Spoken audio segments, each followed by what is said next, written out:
Hi and welcome to today's live reading from Rockin at Home by Tracey Cramer-Kelly, presented by Itsy Bitsy Book Bits.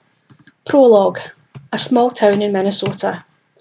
Ben thanked the roadie, he'd forgotten the kid's name already, and hauled his guitar out of the back seat. As the kid drove off, he stood still, savouring a rare moment alone. He needed one to take in what had just happened. The crickets created their own version of music, and beyond the meagre hotel lights the night was typical small-town Minnesota dark. He shivered. The sweat he'd worked up during the performance was a distant memory.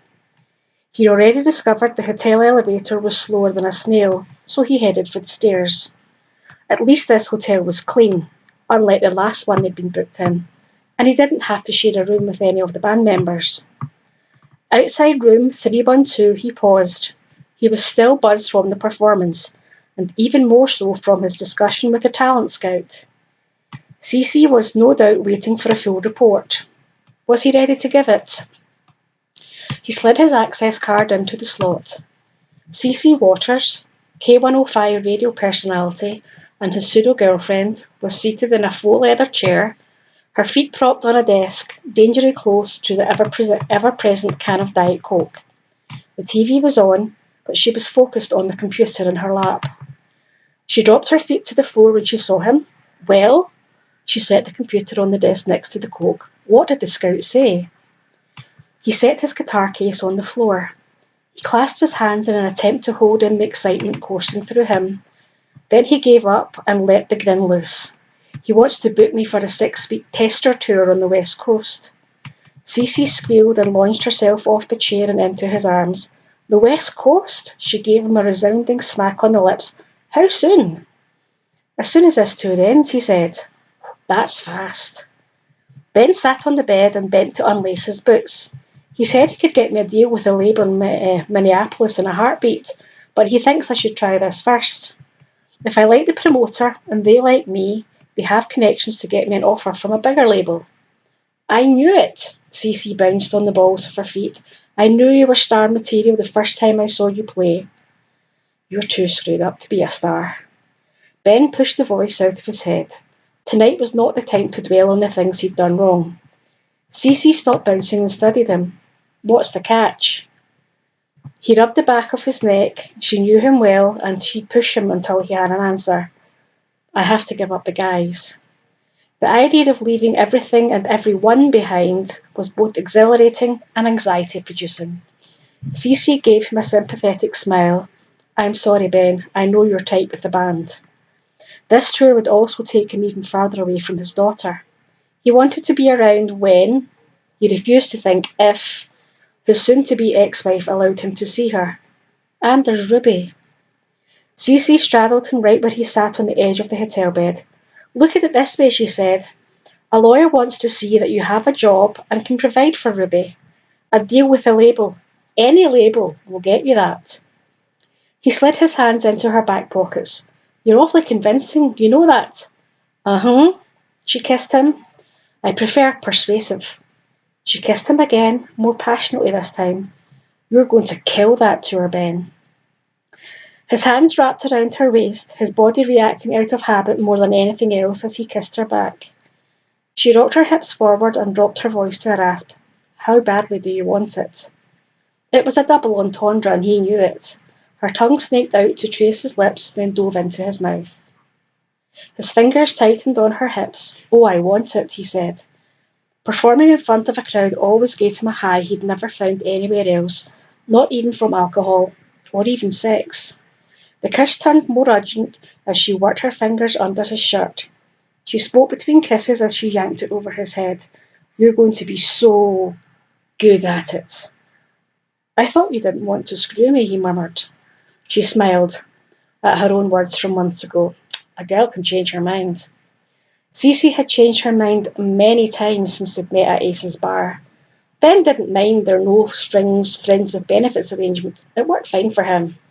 She wasn't much for booze. She could nurse a single drink an entire night while she chatted up every person in the bar, and the sex helped him keep his mind off the bottle.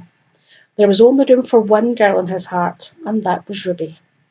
He didn't love Cece, not in that way, But he was glad she was here, so even though he wasn't really feeling it, he would give her what she wanted. Chapter 1, 6 months later, Atlanta, Georgia. Ben peeked out at the audience. Sold out. He couldn't help smiling to himself. Not bad for a guy from Minnesota, Iron Range town of 981. All he wanted to do was make a living with his music. He'd never expected to become a famous rock star.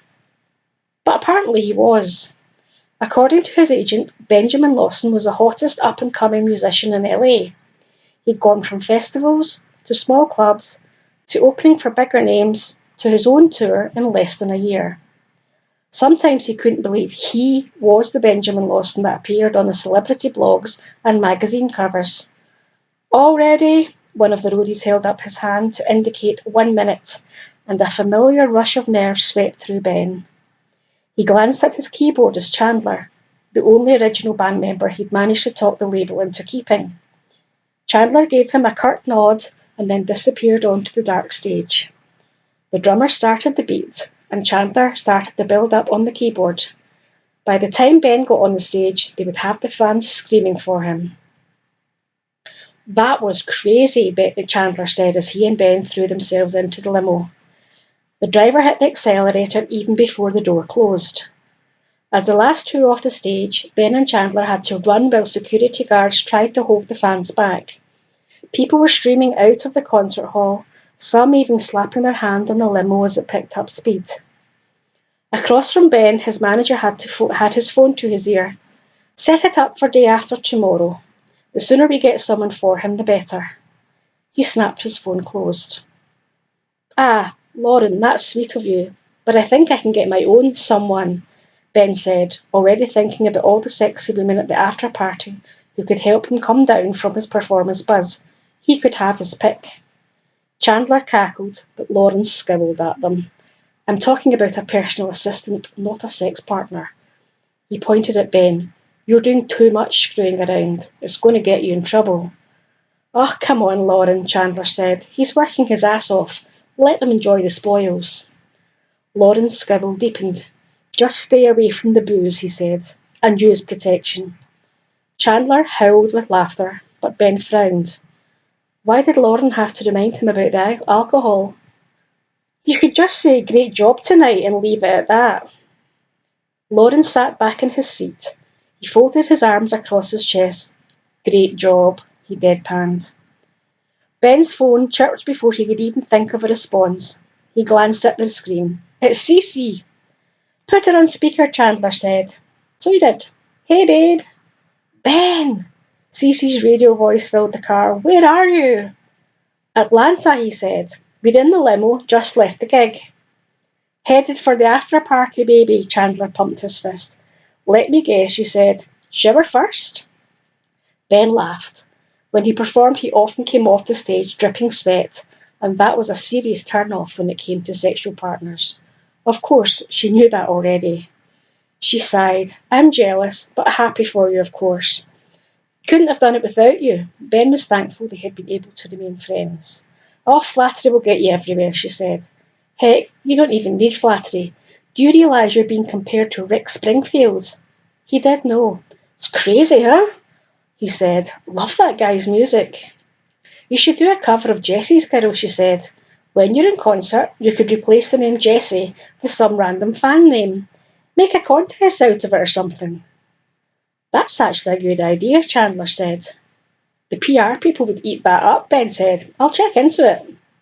I miss you. He could almost see Cece's pout over the phone. I miss you too, he said. Ha, she said.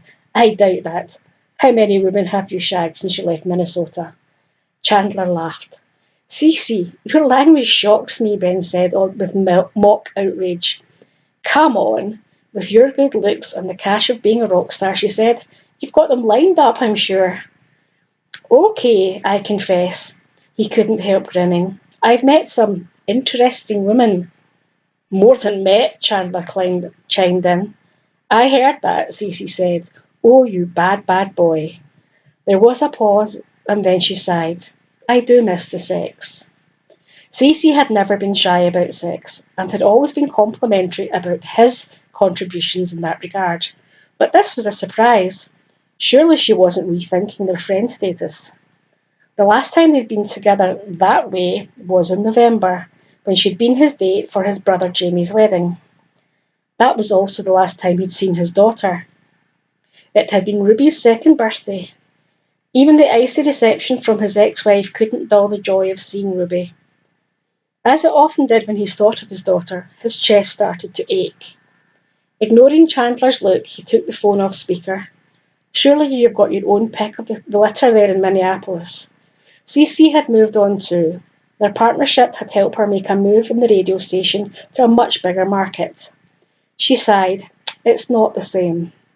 No, it wasn't. As much as he enjoyed the sex he was having now, it had been more comfortable with CC. Perhaps because he'd never felt like she was with him because of his name or his status. He turned his head towards the window. You okay? Yeah, I'm fine, she said. Just getting used to a new place, you know? Yeah, boy, did he know. Anyway, my peeps just got here, so I got to go, she said. We're going to a late show at some place called the Underground in downtown Minneapolis. Have fun and don't do anything I wouldn't do. She laughed, sounding like her old self again. Ditto.